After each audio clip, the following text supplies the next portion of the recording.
আসসালামু আলাইকুম এভরিওয়ান। চলেন আজকে আপনাদেরকে পিঠা বানিয়ে দেখাই।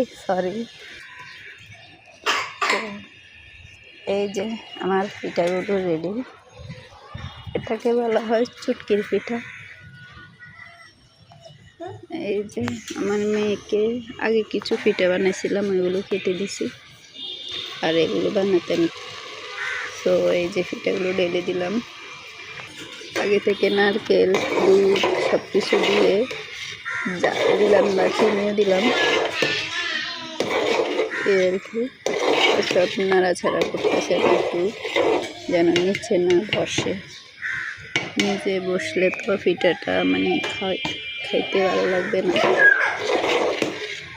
তো পিঠাটা নেড়ে নেড়ে খেয়ে হাতে খুব সময় কম ছিল, তাই পিঠা অল্প কিছু বানাইছিলাম, বেশি বানাইনি আর কি।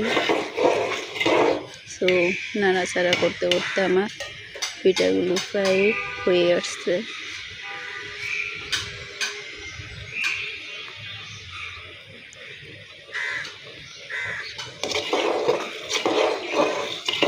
আমি বারবার ওটা দিয়ে খুন্তি দিয়ে বারবার নাড়াচাড়া করে উঠে দেখছি যে কেমন হয়েছে। অনেক ভালো হয়েছে, মিষ্টিটা একটু বেশি হয়ে গেছে, যারা মিষ্টি খায় তাদের জন্য ঠিক আছে। তো সবাই ভালো থাকবেন, সুস্থ থাকবেন, নিজেকে